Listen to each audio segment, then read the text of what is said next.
Hello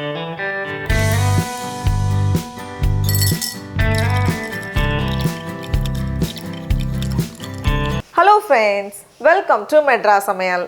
இன்றைக்கி நம்ம மெட்ராஸ் சமையலில் போபா டீ, பபிள் டீ எப்படி பண்ணுறதுன்னு பார்க்கலாம்.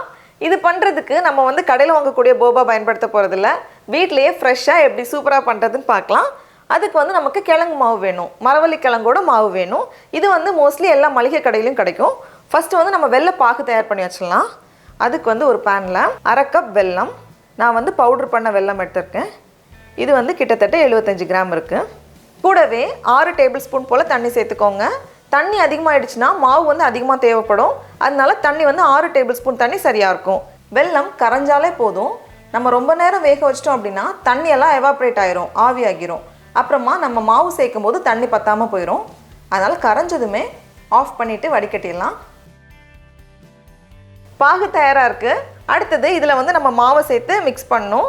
இதில் வந்து நம்ம கொஞ்சம் கவனமாக இருக்கணும். ஏன்னா சூடான பாகில் நம்ம மாவு சேர்க்கும் போது சீக்கிரமாக கட்டி தட்டிடும். அதனால லைட்டாக பபிள்ஸ் வந்ததுமே ஸ்டவ்வை வந்து மிதமான சூடில் வச்சுட்டு இதுலேருந்து ஃபஸ்ட்டு பாதி போல் சேர்த்துட்டு நல்லா கலந்துட்டு ஒரு பேஸ்ட் மாதிரி ரெடி பண்ணதுக்கப்புறமா மீதி மாவை நம்ம சேர்த்துக்கலாம். இல்லைனா வந்து ரொம்ப கட்டி தட்டிடும். ஆன் பண்ணிவிட்டு இங்கே பாருங்கள், 1-2 கொதி வருதில்ல, இப்படி வந்ததும் நான் ஸ்டவ்வை வந்து சிம்மில் வச்சுருக்கேன். கம்மி பண்ணிவிட்டு இதுலேருந்து பாதி போல், கரெக்டாக அளவு சேர்க்கணும்னு இல்லை, ஒரு பாதி போல் சேர்த்துட்டு இதை நல்லா கலந்துக்கோங்க. பாருங்கள், இந்த மாதிரி வரும். இந்த மாதிரி நல்லா பேஸ்ட் மாதிரி ரெடி ஆகும்.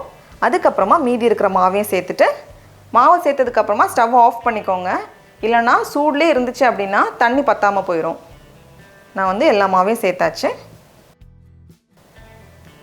பாருங்கள், எல்லாமே நல்லா சேர்ந்து வந்திருக்கு. இந்த மாதிரி திக்காக வரணும். இதை எடுத்து தனியாக வச்சிடலாம். கொஞ்ச நேரம் ஆறட்டும். கை வைக்கிற சூடு வந்திருக்கு. 6 டேபிள் ஸ்பூன் தண்ணிக்கு 1 கப் மாவு சரியாக இருக்கும். ஒருவேளை உங்களுக்கு வந்து தண்ணி கொஞ்சம் அதிகமாக இருந்துச்சு அப்படின்னா எக்ஸ்ட்ரா மாவு போட்டு நம்ம பிசைஞ்சிக்கலாம், நல்லா சரியாக வரும். பாருங்கள், இந்த மாதிரி நல்லா ஸ்ட்ரெச்சியாக வரணும்.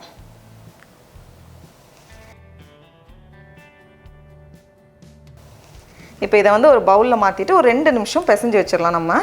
அப்போ நல்லா ஸ்மூத்தாக இருக்கும். இது வந்து சரியாக இருக்கிறனால நான் எக்ஸ்ட்ரா மாவு சேர்க்கலை. ஒருவேளை உங்களுக்கு கையில் ஒட்டிகிட்டு இருக்க மாதிரி இருந்துச்சு அப்படின்னா ஒரு 2 டேபிள் ஸ்பூன் மாவு எக்ஸ்ட்ரா சேர்த்துக்கோங்க.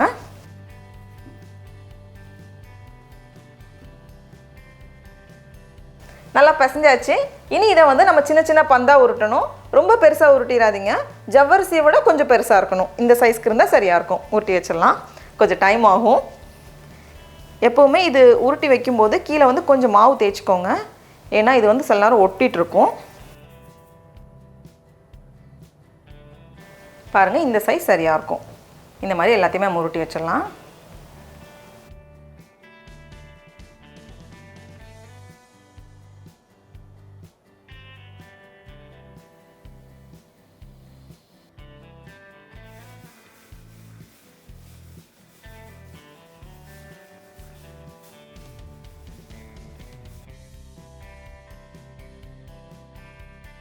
அவ்வளோதான், எல்லாத்தையுமே ரொம்ப அழகாக உருட்டியாச்சு. பாருங்கள், எவ்வளோ முத்து முத்தாக எவ்வளோ அழகாக இருக்குன்னு. ஒருவேளை இது வந்து உங்களுக்கு ஒட்டிகிட்டு இருக்க மாதிரி இருந்துச்சு அப்படின்னா கொஞ்சமாக மாவு டஸ்ட் பண்ணிங்கன்னா ஒட்டாமல் வரும். இது வந்து நமக்கு எவ்வளோ தேவையோ அது இன்றைக்கி பண்ணிக்கலாம். மீதி இருக்கிறத வந்து ஃப்ரீசரில் ஒரு டப்பா போட்டு வச்சிட்டோம் அப்படின்னா 1 மாதம் வரைக்கும் வச்சு பயன்படுத்திக்கலாம். அப்புறமா எப்பப்போ டீ போடுறோமோ அப்படி எடுத்து சூடு பண்ணால் போதும், சூப்பராக அழகாக போபா தயாராகிடும். இப்போ வந்து இதை வேக வச்சிடலாம். அதுக்கு ஒரு அகலமான பேனில் நிறைய தண்ணி சூடு பண்ணிக்கோங்க. தண்ணி வந்து நல்லா கொதிச்சதுக்கு அப்புறமா தான் இதை நம்ம சேர்க்கணும். அப்படி இல்லைனா ஒன்றோடு ஒன்று ஒட்டி ஒரு மாதிரி சாஃப்டாக இருக்கும். அதனால் தண்ணி நல்லா கொதிச்சதுக்கப்புறமா இதை சேர்த்துக்கோங்க. இந்த மாதிரி தண்ணி நல்லா கொதிச்சதுக்கப்புறமா நம்ம உருட்டி வச்சுருக்க போபாலாம் உள்ளே சேர்த்துட்டு கொஞ்சம் நேரத்தில் அது மேலே வரும். அப்படி இல்லைனா ஒரு சின்ன ஸ்பூன் வச்சு லைட்டாக சுற்றி விட்டுக்கோங்க. அது வந்து மேலே வந்துடும். இந்த மாதிரி வந்ததுக்கப்புறமா இதை வந்து நம்ம வேக வைக்கணும். கொஞ்சம் சூடு அதிகமாகவே இருக்கட்டும். கிட்டத்தட்ட 20லேருந்து 25 நிமிஷம் போல் ஆகும். இருக்கட்டும். இப்போது 20 நிமிஷம் போல் ஆகியிருக்கு. இன்னொரு 5 நிமிஷத்தில் ரெடி ஆகிரும். அப்புறமா ஆஃப் பண்ணிவிட்டு இதை வந்து அப்படியே ஒரு 10லேருந்து 15 நிமிஷம் போல் அந்த சூடு தண்ணியிலே போட்டு வச்சுக்கோங்க. அதுக்கப்புறமா வெளியே எடுக்கலாம். இருக்கட்டும். இப்போது 25 நிமிஷம் போல் ஆகியிருக்கு. ஸ்டவ் ஆஃப் பண்ணிவிட்டு ஒரு 10 நிமிஷம் போல் இந்த சூடு தண்ணியில் அப்படியே இருக்கட்டும்.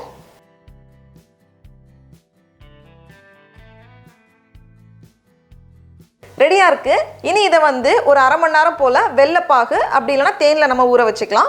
2 மெத்தடுமே ரொம்ப நல்லாயிருக்கும். நான் வந்து 2 டேபிள் ஸ்பூன் போல் வெல்லத்தை 1/4 கப் தண்ணியில் கரைச்சி எடுத்திருக்கேன். பதம் எதுவும் வேண்டாம், வெல்லம் கரைஞ்சாலே போதும். உள்ளே சேர்த்துட்டு அரை மணி நேரம் போல் இருக்கட்டும். நல்லா சூப்பராக ரெடியாகியிருக்கு. இப்போ நம்ம டேஸ்ட் பண்ணி பார்க்கலாம். பார்க்குறதுக்கே அவ்வளோ அழகாக இருக்குது. அந்த டெக்ஸ்சர்லாம் அவ்வளோ சூப்பராக வந்திருக்கு. இதை வச்சு நம்ம ஒரு சின்ன ஐஸ் டீ ரெசிபி பார்க்கலாம். யூஸ்வலாக இந்த டீ பண்ணுறப்போ க்ரீன் டீ இல்லைனா பிளாக் டீ தான் பயன்படுத்துவாங்க கடைகளில். நம்ம வீட்டிலலாம் சாதாரண டீ தான் இருக்கும். அதனால் அதை வச்சு நம்ம எப்படி பண்ணுறதுன்னு பார்க்கலாம். 1 கப் தண்ணி கொதித்ததும் இதில் 1 டேபிள் ஸ்பூன் டீ தூள். இந்த மாதிரி கொதி வந்ததும் ஸ்டவ் ஆஃப் பண்ணி வச்சுக்கோங்க. எல்லாமே ரெடியாக இருக்குது. இப்போ வந்து நம்ம டீயை கப்பில் ஊற்றிடலாம். நம்ம இன்றைக்கி ஐஸ் டீ பண்ணுறதுனால கொஞ்சம் ஐஸ் க்யூப்ஸ் ரெடி பண்ணி வச்சுருக்கேன்.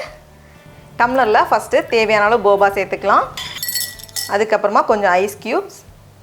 அதுக்கப்புறமா பால் வந்து காய்ச்சின பாலை நல்லா சில்லுன்னு எடுத்துருக்கேன். தேவையான அளவு சர்க்கரை பால்லே ஃபஸ்ட்டே போட்டுட்டேன். கடைசியாக டீ. அவ்வளோதான்.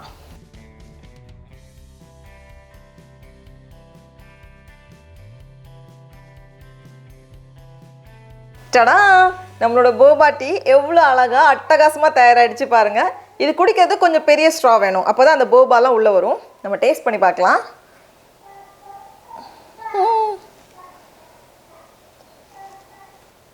அட்டகாசமாக இருக்குது. இந்த போபாவை நம்ம எப்படி செஞ்சு பார்த்தோங்கிற வீடியோ வந்து நம்மளோட இன்னொரு சேனல் ஸ்டெஃபி உலகம் சேனலில் இருக்குது. கண்டிப்பாக அதையும் பாருங்கள். நீங்களும் கண்டிப்பாக இந்த ரெசிபியை வீட்டில் செஞ்சு பாருங்கள். உங்களுக்கு இந்த வீடியோ பிடிச்சிருந்துச்சுன்னா மெட்ராஸ் சமையலுக்கு சப்ஸ்கிரைப் பண்ணுங்கள். நாவின் சுவையரம்புகள் மலரட்டும்.